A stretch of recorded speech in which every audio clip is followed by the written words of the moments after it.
Shalom, selamat pagi Bapak Ibu Saudara-saudari. Kita bersyukur pada saat ini kita masih diberi kesempatan untuk kita berkumpul bersama, kita memuji Tuhan, juga mendengarkan firman Tuhan dalam kebaktian kita pada minggu pagi hari ini. Memulai ibadah kita, saya mengajak jemaat Tuhan untuk bangkit berdiri, kita bersaat teduh sejenak. Saat teduh dimulai.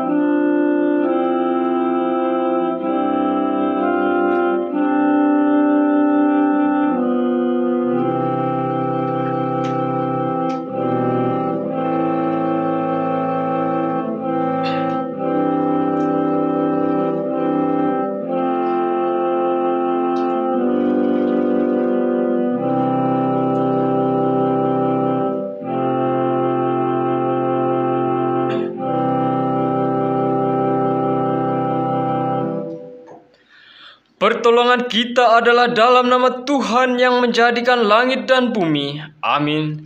Kasih karunia dan damai sejahtera dari Allah Bapa kita dan dari Tuhan Yesus Kristus menyertai kita. Amin. Masih tetap berdiri, mari kita sama-sama memuji Tuhan. Dari KPPK nomor 3, walau 1000 lidahku, kita menyanyikan keempat baitnya.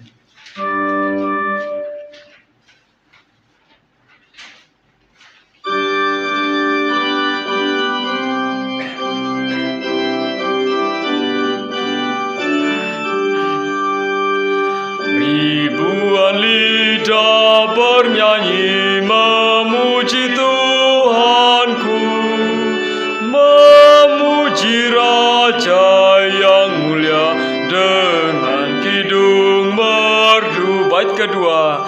Tuhanku Maha Pengasih, ku mau beritakan sampai ke ujung dunia, masyurkan namanya. Bait ketiga.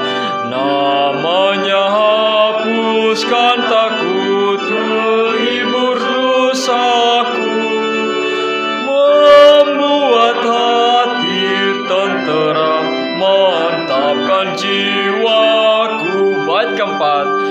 Ya kalahkan kuasa dosa, bebaskan manusia, semua dosaku dibasuhnya, bersih tak bercemar.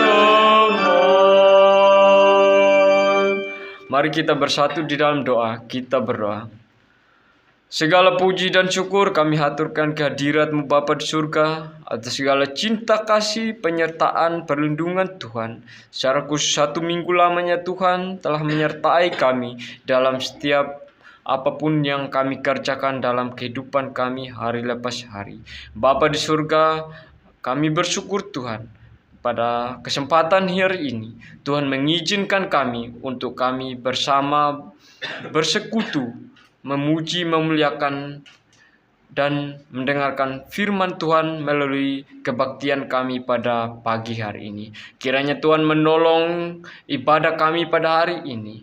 Biarlah ibadah kami dari awal, pertengahan, hingga akhirnya berjalan dengan baik, sopan dan teratur. Dan biarlah nama Tuhan saja yang dipuji dan dipermuliakan.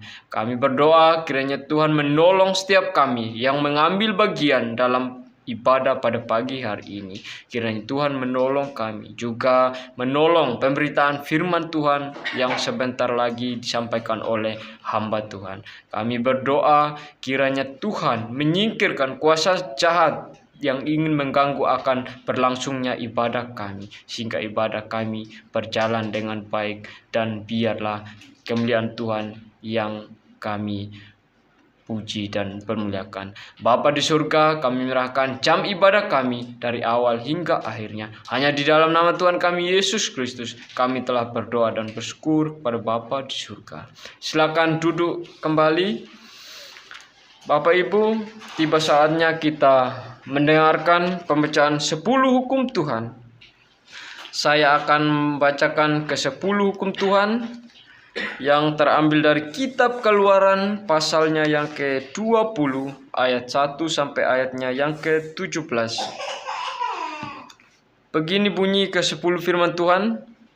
Lalu Allah mengucapkan segala firman ini, Akulah Tuhan Allahmu yang membawa engkau keluar dari tanah Mesir, dari tempat perbudakan.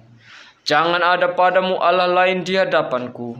Jangan membuat bagimu patung yang menyerupai apapun yang ada di langit di atas, atau yang ada di bumi di bawah, atau yang ada di dalam air di bawah bumi. Jangan sujud menyembah padanya atau beribadah padanya, sebab Aku Tuhan Allahmu adalah Allah yang cemburu, yang membalaskan kesalahan bapa kepada anak-anaknya, kepada keturunan yang ketiga dan keempat dari orang-orang yang membenci Aku. Tetapi Aku menunjukkan kasih setia kepada beribu-ribu orang, yaitu mereka yang mengasihi Aku dan yang berpegang pada perintah-perintahku. Jangan menyebut nama Tuhan Allahmu dengan sembarangan, sebab Tuhan akan memandang bersalah orang yang menyebut namanya dengan sembarangan. Ingatlah dan kuduskanlah hari Sabat. 6 hari lamanya engkau akan bekerja dan melakukan segala pekerjaanmu. Tetapi hari ke-7 adalah hari Sabat Tuhan Allahmu.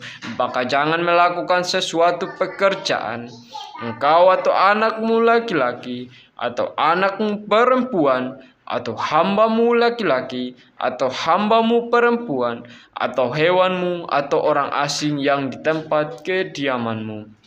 Sebab 6 hari lamanya Tuhan menjadikan langit dan bumi, laut dan segala isinya, dan Ia berhenti pada hari ke-7. Itulah sebabnya Tuhan memberkati hari Sabat dan menguduskannya. Hormatilah ayahmu dan ibumu, supaya lanjut umurmu di tanah yang diberikan Tuhan Allahmu kepadamu. Jangan membunuh, jangan berzina, jangan mencuri, jangan mengucapkan saksi dusta tentang sesamamu, jangan mengingini rumah sesamamu, jangan mengingini istrinya, atau hambanya laki-laki, atau hambanya perempuan, atau lembunya atau keledainya, atau apapun yang dipunyai sesamamu. Amin untuk pembacaan 10 hukum Tuhan. Meresponi pembacaan 10 hukum Tuhan, mari kita sama-sama memuji Tuhan dari Mazmur 42. Kita menyanyikan baitnya yang pertama.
Bapak Ibu Saudara-saudari, baru saja kita membaca dan mendengarkan ke-10 hukum Tuhan.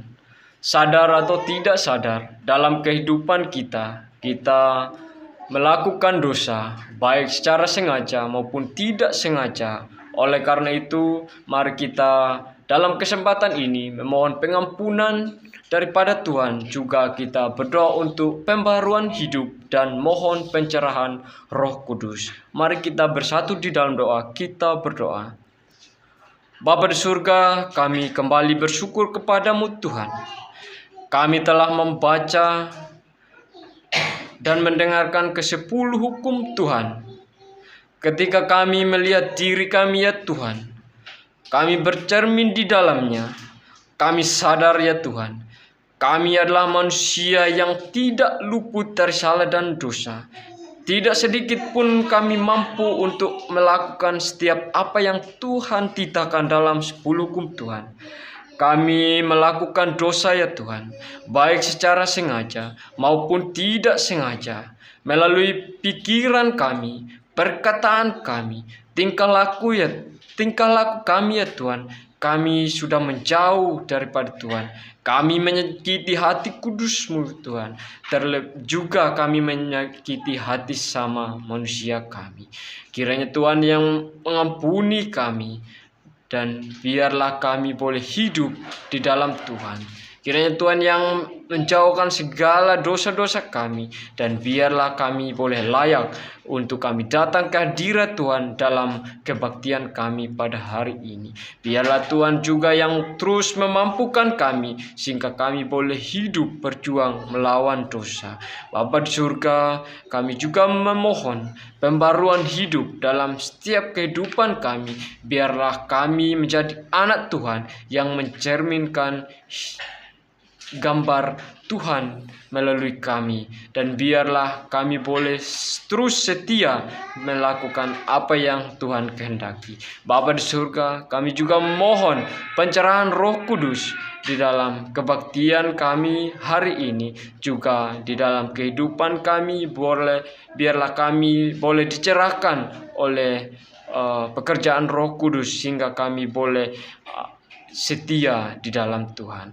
Bapa di surga, kami memohon pengampunan hanya di dalam nama Tuhan kami Yesus Kristus kami telah berdoa. Amin. Bapak, Ibu, saudara-saudari, mari kita kembali memuji Tuhan. Dari Mazmur 42 kita menyanyikan baitnya yang ke-5, 6 dan baitnya yang ke-7.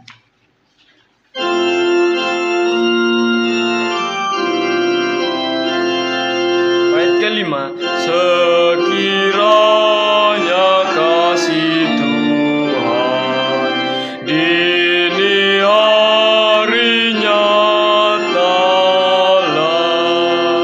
maka nyanyianku pulang sampai malam baginya. Kini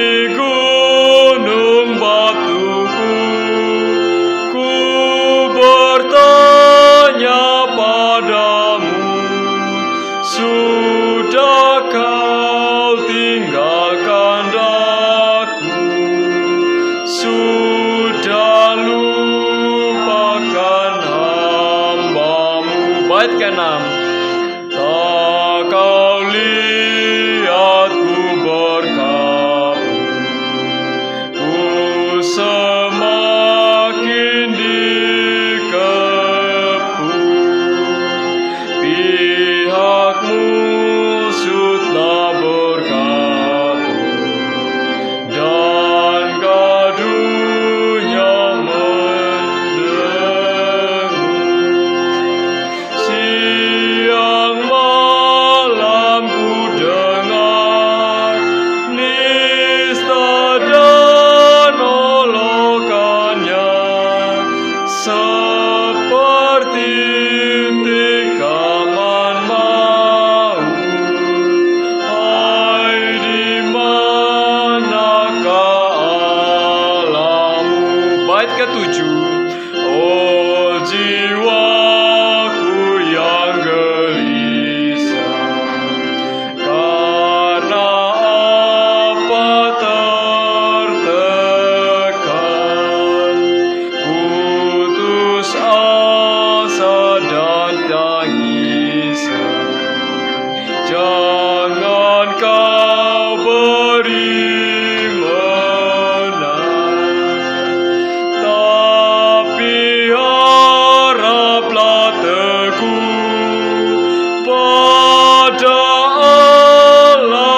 Allah penolongku.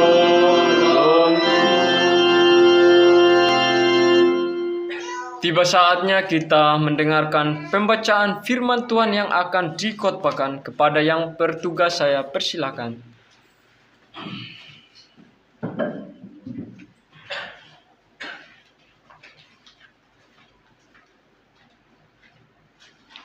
Tiba saatnya saya akan membacakan firman Tuhan di Lukas 1 ayat 1 sampai 4 yang bunyinya, Theophilus yang mulia, banyak orang telah berusaha menyusun suatu berita tentang peristiwa-peristiwa yang telah terjadi di antara kita, seperti yang disampaikan kepada kita oleh mereka yang dari semula adalah saksi mata dan pelayan firman. Karena itu setelah aku menyelidiki segala peristiwa itu dengan seksama dari asal mulanya, aku mengambil keputusan untuk membukukannya dengan teratur bagimu, supaya engkau dapat mengetahui bahwa segala sesuatu yang diajarkan kepadamu sungguh benar. Selanjutnya Kisah Para Rasul 1 ayat 1 sampai 5.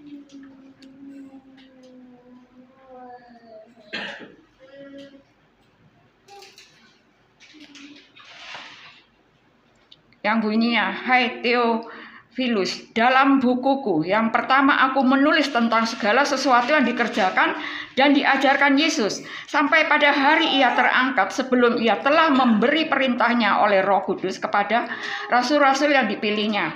Penampakan Kristus yang bangkit kembali. Kepada mereka ia menunjukkan dirinya setelah penderitaannya selesai. Dan dengan banyak tanda ia membuktikan bahwa ia hidup. Sebab selama 40 hari ia berulang-ulang menampakkan diri dan berbicara kepada mereka tentang kerajaan Allah. Pada suatu hari ketika ia makan bersama-sama dengan mereka, ia melarang mereka meninggalkan Yerusalem dan menyuruh mereka tinggal di situ, menantikan janji Bapa yang demikian katanya, telah kamu dengar daripadaku. Amin.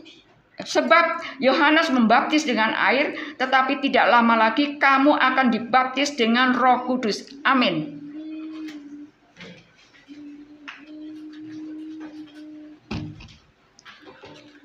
Demikian jauh pembacaan firman Tuhan yang akan dikhotbahkan. Meresponi pembacaan firman Tuhan sekaligus menyambut khotbah. Mari kita memuji Tuhan dari KPPK nomor 144. Firman hidup, kita menyanyikan ketiga baitnya.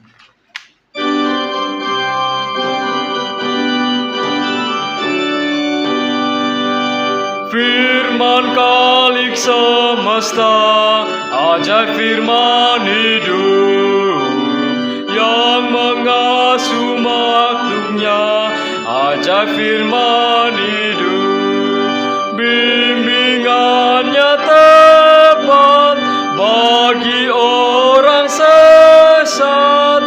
Firman indah, firman ajaib, firman yang beri hidup.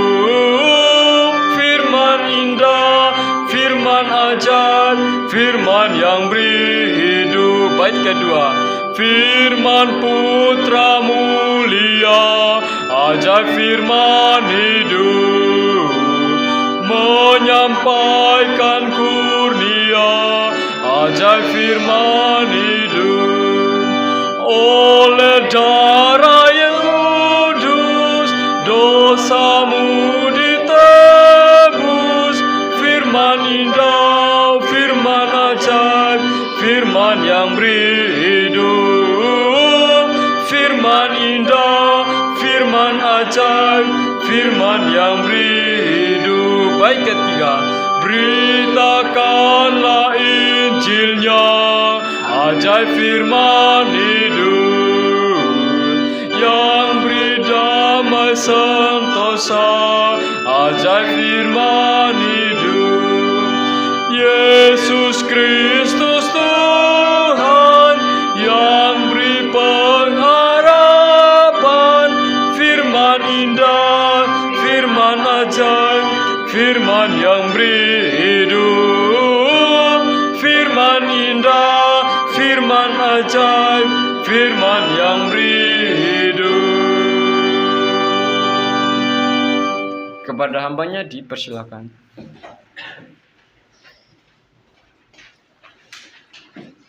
Mari kita berdoa. Bapa kami di surga, kami bersyukur Tuhan untuk hari ini, di mana Engkau memberikan kepada kami kesempatan untuk kami beribadah kepada Engkau. Sebentar lagi Tuhan kami mau belajar firman-Mu, kiranya Engkau sendiri Roh Kudus-Mu yang menolong kami, supaya kiranya kami boleh mengerti dan boleh memahami rahasia firman-Mu itu Tuhan. Engkau juga akan memakai hamba-Mu ini yang banyak sekali kekurangan dan keterbatasan ini untuk boleh menyampaikan firman sesuai apa yang Engkau kehendaki Tuhan. Terima kasih Tuhan, hanya di dalam nama Tuhan Yesus kami berdoa. Amin. Baik Bapak Ibu dan saudara-saudara sekalian, hari ini kita akan belajar satu kebenaran firman Tuhan seperti tadi yang sudah disampaikan.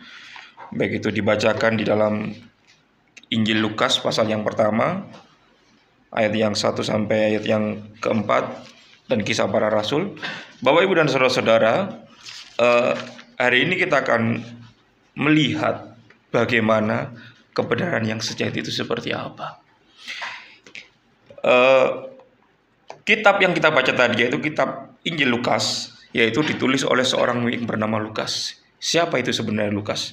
Apakah Lukas itu berasal dari ke-12 murid Yesus? Ke-12 murid Yesus tidak ada yang bernama Lukas. Tetapi dia adalah orang percaya, kemudian yang belajar di bawah asuhan oleh Paulus, sehingga ia diberikan kekuatan, hikmat atau ilham untuk boleh menyampaikan atau menulis firman Tuhan Injil Lukas. Lukas ini adalah seorang dokter.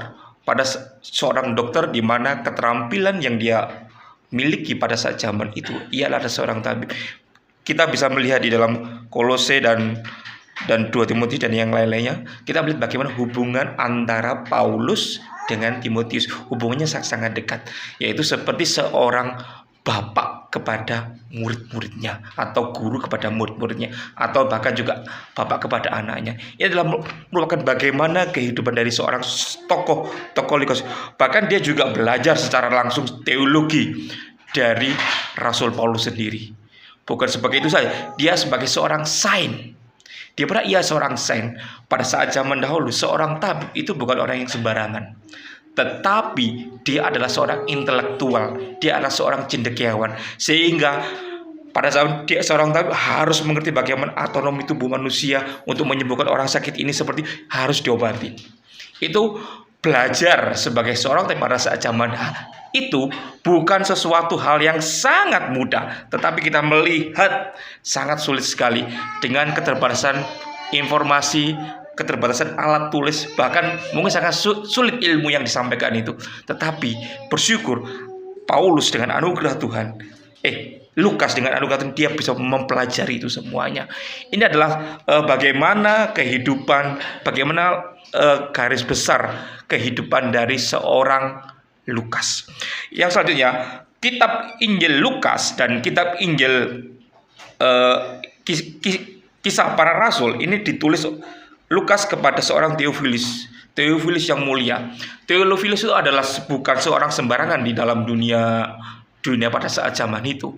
Itu adalah orang-orang dari Theo adalah Allah, dan Philus adalah filosofi, mencintai kebenaran. Seorang yang mencintai Allah dan kebenarannya.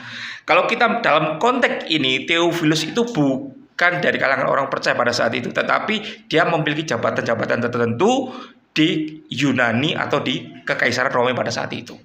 Dia seorang cendekiawan juga. Lukas memberikan surat ini kepada Theophilus itu dengan para Theophilus yang sudah percaya kepada Tuhan Yesus. Dia sudah dimuridkan dengan orang intelektual, dengan intelektual pada saat zaman itu. Bagaimana seorang Theophilus itu lebih kritis daripada orang-orang biasa, lebih berpengetahuan daripada orang-orang awam pada saat zaman itu, karena mereka orang yang mencari kebenaran itu. Pelayanan ini diperkirakan bahwa pelayanan Lukas kepada Theophilus adalah pelayanan yang dia lakukan. Yang selanjutnya kita melihat bagaimana Injil Lukas ini ditulis, bagaimana Lukas ingin memberikan suatu berita, sebuah peristiwa pada saat zaman itu, di mana ingin menyusun sebuah kehidupan dari sosok Yesus itu, mulai dari awal kelahiran, pelayanannya, dan sampai kematiannya. Di mana ia melakukan itu semuanya, dia melakukan riset-riset. Kalau kita melihat pembacaan yang kita sampaikan tadi, yaitu bagaimana ini merupakan riset yang dilakukan oleh seorang bernama Lukas. Saya bacakan ayat 3 Lukas tadi. Karena itu, setelah aku menyelidiki segala peristiwa itu dengan seksama dari asal mulanya, aku mengambil putusan untuk membukukannya dengan teratur bagimu, supaya engkau dapat mengetahui bahwa segala sesuatu yang diajarkan kepadamu sungguh-sungguh benar. Di mana pada saat zaman itu, kalau kita melihat sebelum saya menjelaskan itu, Injil Lukas ini ditulis sekitar kurang lebih tahun 60 sampai 63 Masehi. Di mana kalau kita hitung-hitung dari kelahiran Tuhan Yesus, Yesus tahun 0 Masehi, dan kehidupan Tuhan Yesus sekitar 33,5 tahun. Kalau kita melihat dari kehidupan itu, kalau dengan jarak antara setelah kehidupan Yesus dan tahun 60 itu tidak begitu jauh. Pastinya kalau kita melihat dengan caranya dia, saksi-saksi hidup yang pada saat itu pasti ada. Pasti masih banyak yang masih hidup. Contohnya rasul-rasul dan yang lain-lainnya itu. Maksud orang-orang yang ikut dalam kehidupan Yesus, ikut dalam pembelajaran Yesus, ikut dalam menjadi perjalanan Yesus mulai dari Galilea sampai di Yerusalem sampai mati, masih kebanyakan hidup. Kemudian bagaimana Lukas mengobservasi, mewawancarai mereka, bagaimana Yesus itu seperti apa. Kalau kita melihat dari pasal yang pertama, dari Lukas pasal yang pertama, yaitu mengenai bagaimana Yohanes Pembaptis. Ini kemungkinan yaitu Elizabeth atau Zakaria pada saat itu kemungkinan masih hidup, sehingga dia ada mendapatkan cerita yang utuh. Bahkan mulainya kelahiran Yesus, bahkan pelayanan Yesus dari Nazaret ke Galilea, dan setelah itu sampai ke minggu-minggu terakhir, bahkan sampai kematian Yesus. Itu pasti ada. Karena ceritanya ini lebih sistematika daripada Injil-Injil yang lain. Kalau kita melihat ceritanya, apa yang ditulis oleh Lukas ini sangat indah. Lebih sistematika. Itu adalah perbandingan-perbandingan bagaimana caranya, bagaimana Lukas menulis Injil Lukas ini secara sistematika. Ini adalah sesuatu menunjukkan bahwa pendidikannya seperti apa. Orang intelektual itu mendidik secara sistematika. Tidak seperti Injil-Injil yang lain. Mungkin kalau kita melihat Injil Markus, itu tiba-tiba Tuhan Yesus sudah langsung memulai pelayanannya, dibaptis ya, dan yang lainnya dan sebagainya, ada yang berbeda-beda seperti itu ya. Ini adalah sesuatu keunikan, keindahan kalau kita melihat kronologi dari bagaimana Lukas menulis dalam kitab Injil Lukas ini. Yang selanjutnya yaitu kita melihat di sosok di Kisah Para Rasul, di mana juga kitab ini ditulis oleh surat yang kedua yang ditulis oleh Lukas kepada Theophilus, di mana kehidupan dari Kisah Para Rasul ini bercerita setelah Yesus naik ke surga. Di mana kita melihat pembacaannya itu Yesus naik ke surga, ke Pondok Roh Kudus, dan bagaimana pelayanannya orang-orang yang setelah menerima Roh Kudus, penginjilan ke seluruh dunia. Bagaimana kita bisa melihat bagaimana kronologi perjalanan Paulus yang pertama, kedua, sampai yang ketiga, kita bisa mengerti. Bahkan orang-orang percaya yang mula-mula juga kita bisa melihat dari kisah-kisah para rasul ini. Ini dua kitab ini adalah kalau kita melihat, kita mengamati, adalah suatu gambaran dari mengenai kehidupan Yesus mulai dari lahir, mati, bangkit, dan dampak dari setelah Yesus naik ke surga. Ini kita melihat bagaimana kehidupan orang percaya seperti itu apa. Ini sesuatu keindahan yang Tuhan berikan, hikmat yang Tuhan berikan kepada seorang Lukas untuk dia boleh menulis dan untuk dia boleh mencatat sejarah-sejarah yang penting mengenai kehidupan Yesus dan kehidupan orang-orang setelah Yesus naik ke surga dan menyudahkan Roh Kudus. Ini adalah suatu, mungkin sampai sekarang kita boleh mendapatkan berkat dari kitab-kitab yang ditulis oleh seorang bernama Lukas ini. Bapak, Ibu, dan saudara-saudara, kalau kita juga melihat bagaimana Alkitab itu mulai dari Perjanjian Baru diawali oleh Injil, kemudian surat-surat Paulus dan surat-surat yang lainnya. Kitab Kisah Para Rasul adalah di tengah-tengahnya itu antara Injil dan Roma dan surat-surat Paulus. Kita melihat seperti jalur atau gandengannya, seperti ada apa namanya istilahnya kain merah atau benang merahnya antara Injil. Setelah Injil menyatakan bagaimana kehidupan Kristus mulai dari lahir sampai mati dan bangkit. Yang Lukas ini kehidupan orang-orang percaya setelah Tuhan Yesus naik ke surga dan Roh Kudus turun. Ini suatu keindahan. Setelah itu baru mulai pengajaran dari surat-surat Paulus dan yang lain sampai Wahyu. Ini kita melihat bagaimana keunikan dan keindahan dari Alkitab kita. Kita akan melihat bagaimana hari ini kita akan melihat bagaimana fakta bagaimana Yesus di dalam kebenaran Yesus itu di dalam sejarah. Seperti saya sudah menyampaikan tadi, di mana bagaimana pendahuluan dari kitab-kitab Lukas dan juga kitab-kitab kitab para rasul ini, di mana ada sesuatu fakta yang perlu kita menyadari bahwa kehidupan Yesus waktu dia lahir, mati, bangkit ke surga, bahkan sampai ke pencurahan Roh Kudus, semuanya ada saksi-saksi, ada orang. Semua saksi-saksinya itu adalah valid, adalah bisa dipertanggungjawabkan.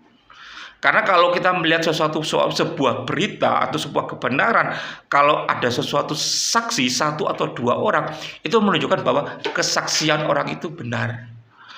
Kalau kita melihat, kita runtut dari awal bagaimana kelahiran Yesus. Siapa yang menjadi kelahiran Yesus? Menjadi saksi dari kelahiran Tuhan Yesus siapa? Yang pertama kan orang tuanya. Yang kedua ada para gembala. Ini yang jelas. Pasti. Yang kedua, pada saat Tuhan Yesus lahir berada di bawah pemerintahan siapa? Kaisar Agustus. Ini jelas. Dan juga orang-orang zamannya ada. Orang saksinya ada. Gembala kita semuanya lebih dari satu orang. Dan zamannya itu ada. Kita melihat bagaimana keunikan dari saksi-saksi itu menunjukkan bahwa berarti Yesus itu benar-benar ada enggak? Benar. Ada benar lahir enggak? Benar. Yang selanjutnya setelah kelahiran, kita melihat melangkah lagi bagaimana pelayanan Yesus. Dia mulai dari Nazaret, Galilea dan seterusnya. Kita melihat bahwa setiap pelayanan Yesus ini melibatkan orang banyak. Bukan melibatkan satu atau dua orang. Jadi orang yang dilayani Yesus itu ribuan, banyak sekali. Pada saat ia membangkitkan orang mati, dia menyembuhkan orang sakit, bahkan dia mengajar di khotbah di bukit, itu melibatkan banyak sekali orang. Berarti bahkan juga pada saat dia perjamuan terakhir juga ada. Bahkan pada saat Yesus disalibkan itu ada. Fakta sejarahnya. Yang pertama, kalau dalam pengakuan iman rasuli, mati di bawah Pontius Pilatus. Betul nggak? Kekasihannya saat itu pemerintah siapa? Pontius Pilatus. Ada saksinya lagi nggak? Ada imam-imam yang menyalibkan juga. Ada rakyat pada saat itu. Semuanya jelas. Bahkan juga ada seseorang wanita-wanita di samping Tuhan Yesus pada saat dia berada di kayu salib. Ada juga murid Yesus yang setia, yaitu Yohanes. Berada di sana. Ada juga nggak? Ada. Itu semua dicatat di dalam sejarah, bahkan juga dicatat di dalam kitab suci kita. Ini menunjukkan apa? Bahwa Yesus benar-benar ada di dalam sejarah. Mulai dari dia lahir, hidup, sampai mati. Ini adalah fakta sejarah. Selanjutnya, kalau cuma Yesus hanya diceritakan dari hidup, dari lahir, hidup, mati. Loh, kalau menceritakan Yesus sama seperti orang yang lainnya. Semuanya dari lahir, hidup, dan mati. Tetapi Alkitab berkata bahwa Yesus setelah disalib, dia bangkit pada hari yang ketiga. Bahkan isu-isu mengenai kebangkitan Yesus, kalau kita melihat dalam Injil Matius, ada bagaimana trik dari kalau kita melihat, saudara-saudara bisa melihat nanti, bisa di rumah, bisa di Matius pasal yang terakhir itu, bagaimana mahkamah agama atau tokoh-tokoh agama ingin memalsukan berita Yesus itu gak disalibkan, gak bangkit, tetapi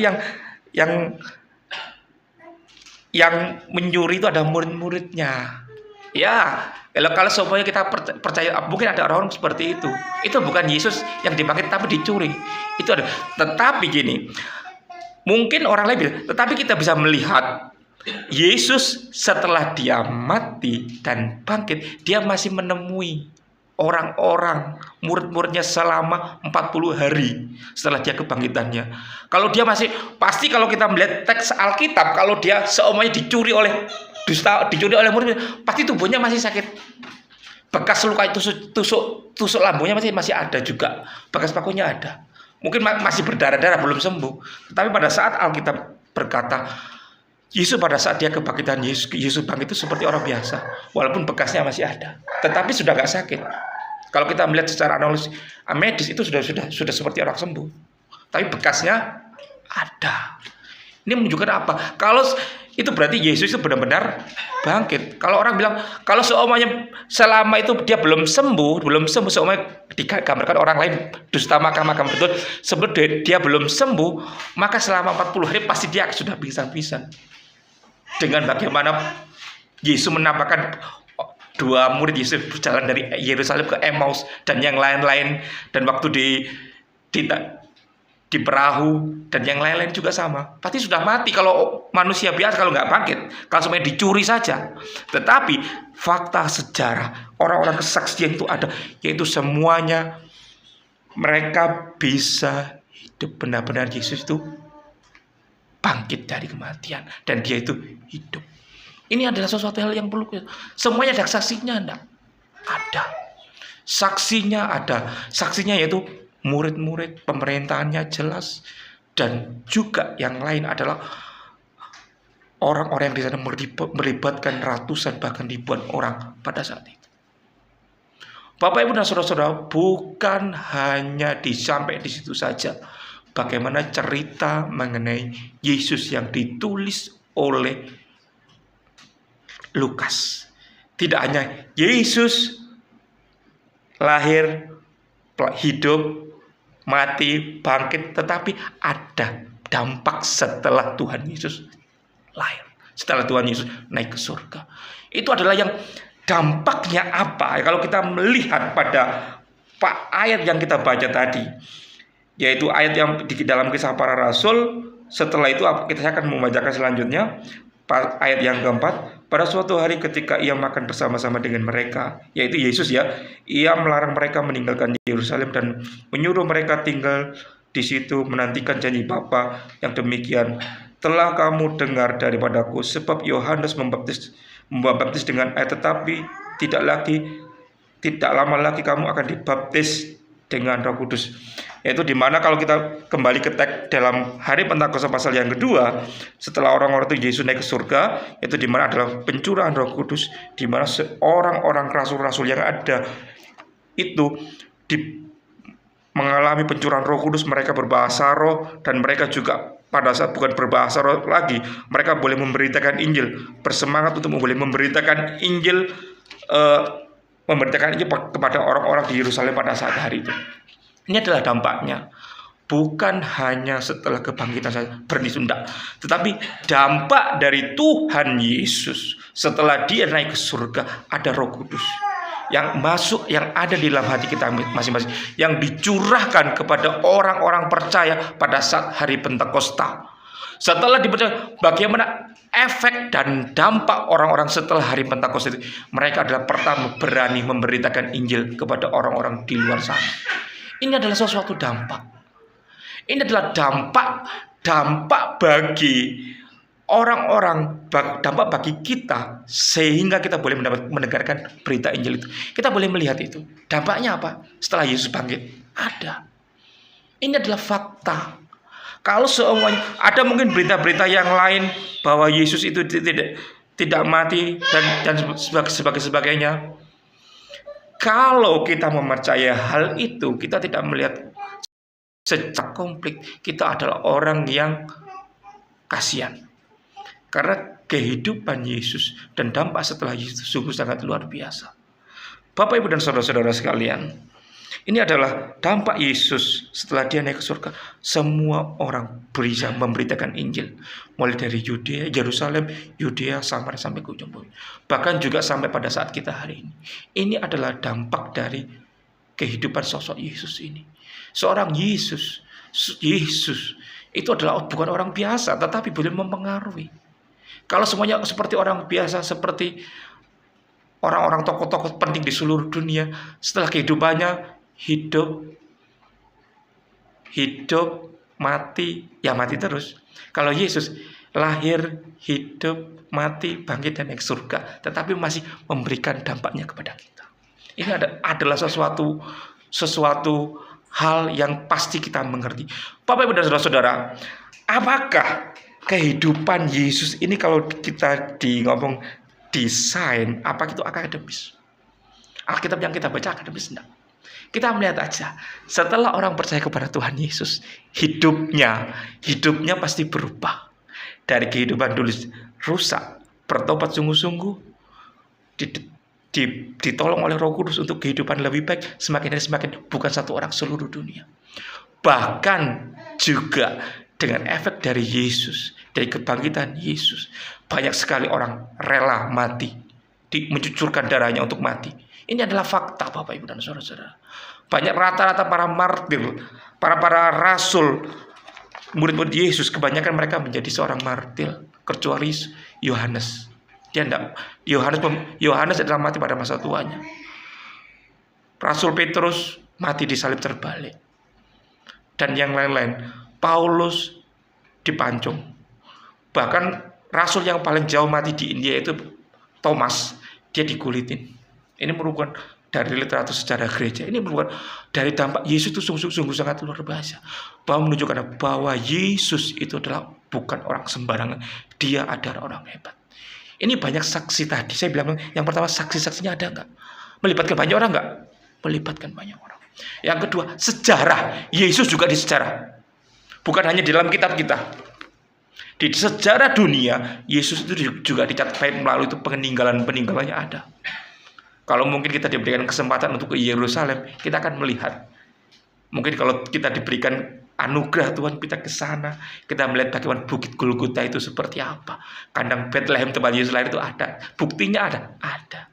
Bahkan tempat-tempat yang sakral yang lainnya, Golgota ada, makamnya ada, tapi kosong, nggak ada yang dikuburkan di situ. Karena Yesus sudah naik. Ini adalah bukti sejarahnya ada nggak? Ada. Realnya ada. Makanya oleh sebab itu, Bapak Ibu dan saudara-saudara sekalian, kita jangan menganggap remeh kebangkitan Yesus itu, kehidupan Yesus yang mampu merubah seluruh kehidupan kita, merubah seluruh kehidupan manusia, bahkan juga mampu merubah sejarah untuk semakin hari semakin baik dan semakin memuliakan nama. Bahkan juga perkembangan teknologi saat hari itu juga semuanya adalah berkat anugerah Tuhan, dampak dari Yesus naik ke surga itu. Pengetahuan itu semuanya. Banyak ilmu pengetahuan yang ditemukan oleh orang-orang Kristen, orang-orang takut Tuhan. Itu adalah dampaknya bagi kita. Sekarang pertanyaannya, apakah dampak Yesus bagi kita saat hari ini? Ini mungkin bagi kita sekalian suatu pertanyaan. Apakah dampak bagi kita? Apakah kita sudah lama menjadi seorang percaya kepada Tuhan Yesus, kita nggak berdampak? Ini suatu pertanyaan bagi kita. Pada saat kita percaya kepada Tuhan Yesus, ada suatu perubahan hidup kita, kehidupan mirip seperti Yesus. Kalau kehidupan kita tidak mirip seperti Yesus, perlu dipertanyakan. Berarti benarkah Yesus itu ada di dalam hati kita, ada di dalam kehidupan kita? Kalau kita hidup seperti Kristus kecil, kita menunjukkan bahwa kita adalah orang-orang yang mendapatkan anugerah itu. Kita yang memperoleh dampak dari kehidupan Kristus, memperoleh dampak dari kebangkitan Yesus itu. Bahkan kita juga memperoleh dampak dari pencurahan dari Roh Kudus. Ini adalah sesuatu hal. Demikian firman Tuhan yang saya sampaikan kepada ini. Mari kita berdoa. Bapa di surga, kami bersyukur Tuhan untuk hari ini, untuk firman-Mu yang sudah kami sampaikan. Kiranya Tuhan Kau akan senantiasa menolong kami, supaya kami boleh mengerti dan memahami betapa rahasia dari Yesus itu, pengaruh dari seorang Yesus untuk boleh mempengaruhi dunia ini. Kami bersyukur Tuhan bahwa kami adalah orang-orang percaya, kami adalah orang-orang yang menerima anugerah dari Engkau, sehingga kami boleh mengaku dengan mulut kami sebagai Engkau adalah Tuhan dan Juru Selamat kami. Oleh sebab itu kiranya Tuhan, Kiranya Roh Kudus yang menolong kami, memampukan kami, supaya dalam kehidupan kami ini Tuhan, kami boleh hidup sama seperti Kristus, yang senantiasa bersandar dan berharap kepada Engkau. Dan kiranya Engkau memakai kami, supaya hidup kami semakin hari mencerminkan buah-buah dari Roh Kudus, buah-buah dari pertobatan kami, sehingga kehidupan kami boleh menjadi terang dan boleh menjadi saksi bagi orang-orang di sekitar kami. Terima kasih Tuhan. Terpujilah nama-Mu, hanya di dalam nama Tuhan Yesus kami berdoa. Amin. Baik Bapak Ibu dan Saudara-saudara sekalian, kita akan memberikan persembahan kita pada saat pagi hari ini.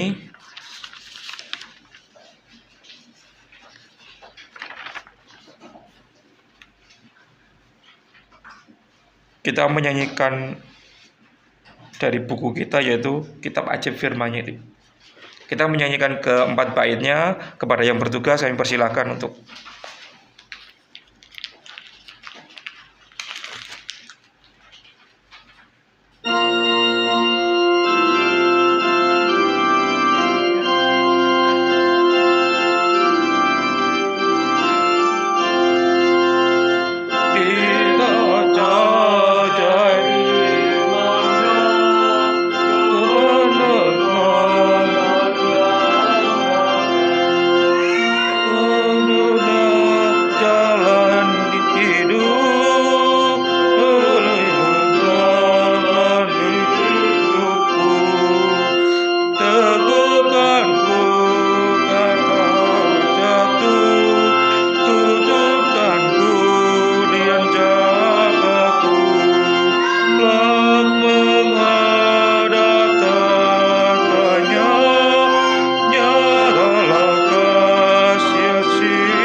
yang ketiga, saat susah saya Ibu pimpin jalan hidupku, ajarkan ku bersandar menangkap kuasa mau.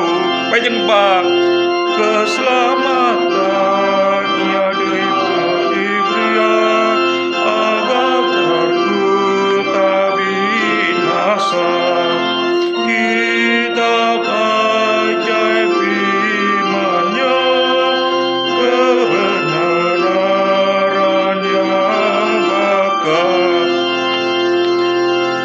doa persembahan dan doa syafaat diserahkan kepada Saudara Michael.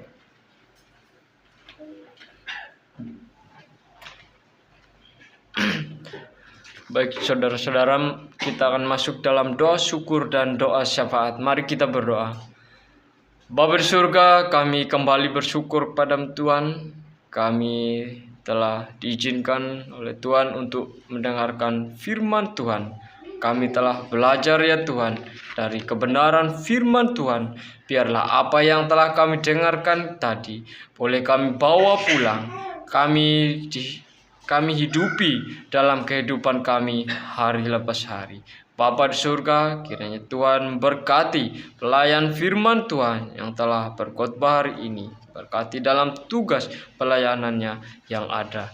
Bapa di surga, kami juga telah memberikan persembahan. Kiranya Tuhan memberkati persembahan yang telah kami berikan, sehingga boleh digunakan untuk pekerjaan Tuhan dan gereja ini. Bapa di surga, berkati kantong-kantong gereja kami, sehingga boleh kami gunakan untuk kemajuan gereja Tuhan. Bapa di surga, kami juga berdoa untuk tangan-tangan yang telah memberikan persembahan. Kiranya Tuhan juga menolong mereka dalam pekerjaan, dalam tugas tanggung jawab mereka. Bapa di surga, kami berdoa ya Tuhan untuk setiap gereja yang saat ini melakukan persekutuan, melakukan ibadah. Kiranya Tuhan menolong dan memberkati dimanapun gereja-gereja yang ada. Kami berdoa dalam lingkup GGRI, kiranya Tuhan yang menolong, baik GGRI yang di NTT, Papua, Kalimantan, Bali, kiranya Tuhan juga yang menolong mereka, menolong hamba Tuhan, jemaat Tuhan yang ada, sehingga melalui GGRI banyak jiwa yang boleh ikut dan boleh datang memuji memuliakan nama Tuhan. Bapa di surga, kami berdoa juga biarlah gereja ini boleh terus setia melakukan kebenaran firman Tuhan. Begitupun dengan gereja kami ya Tuhan, kiranya Tuhan yang terus menolong, baik pos yang ada di Dampit, di Solo, kiranya Tuhan juga yang terus memberkati. Berkati hamba Tuhan juga jemaat-jemaat Tuhan. Bapa di surga, kami juga berdoa untuk gereja bersaudara, baik di dalam negeri maupun di luar negeri. Biarlah gereja ini tetap satu dan terus mengabarkan firman Tuhan yang sejati. Bapa di surga, kami juga berdoa untuk mereka di bidang misionaris, baik yang menginjili di daerah perkotaan maupun daerah terpencil pelosok sekalipun, kiranya Tuhan juga menolong mereka, biarlah mereka setia menyatakan kebenaran firman Tuhan dimanapun mereka berada. Kami juga berdoa di bidang apologet, kiranya Tuhan juga yang menolong mereka, biarlah mereka juga terus setia menyatakan Tuhan Yesus sebagai Tuhan dan Juru Selamat satu-satunya. Bapa di surga, kami berdoa ya Tuhan untuk bangsa dan negara kami, kiranya Tuhan menolong pemerintahan yang ada, baik dari pemerintahan yang paling tertinggi maupun paling terendah. Kiranya Tuhan yang menolong pemerintahan kami, presiden yang baru, kiranya Tuhan juga yang terus menolong. Bapa di surga, kami berdoa kiranya Tuhan negara kami ini tetap menjadi negara yang aman, tentram, damai dan penuh toleransi ya Tuhan. Bapa di surga, kami berdoa ya Tuhan, wilayah kami kiranya Tuhan yang terus menolong. Wilayah Kota Malang ini baik dari bupati, wali kota maupun pemerintahan yang ada, sehingga Kota Malang ini boleh aman, damai dan tentram.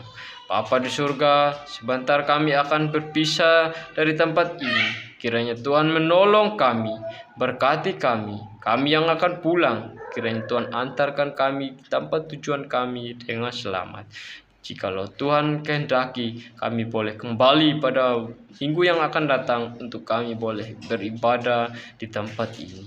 Begitupun kiranya Tuhan menolong kami yang tinggal di sini, sehingga kami juga boleh berada dalam naungan Tuhan. Bapa di surga, ini doa dan syukur syafaat kami ya Tuhan. Hanya di dalam nama Tuhan kami Yesus Kristus kami telah berdoa kepada Bapa di surga. Amin.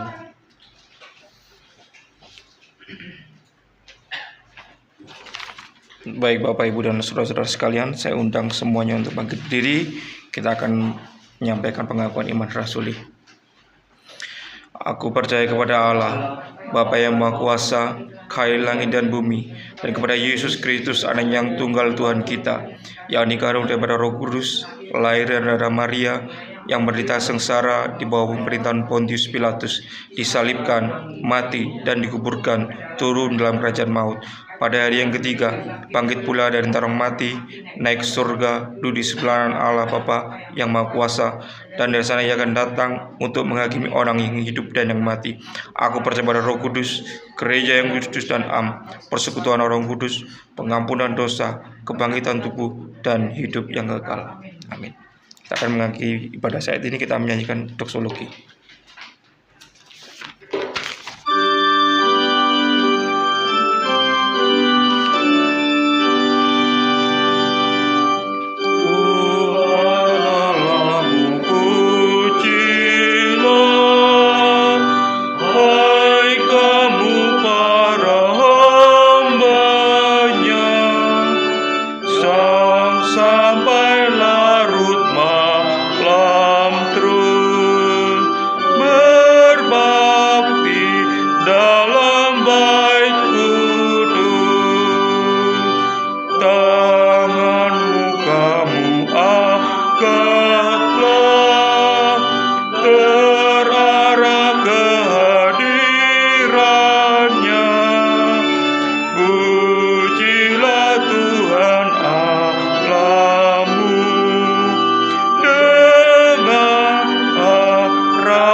Tuhan memberkati kita, dan Tuhan melindungi kita.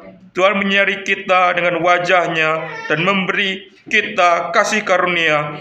Tuhan menghadapkan wajah-Nya kepada kita dan memberi kita damai sejahtera mulai saat hari ini sampai selama-lamanya. Amin. Amin. Amin.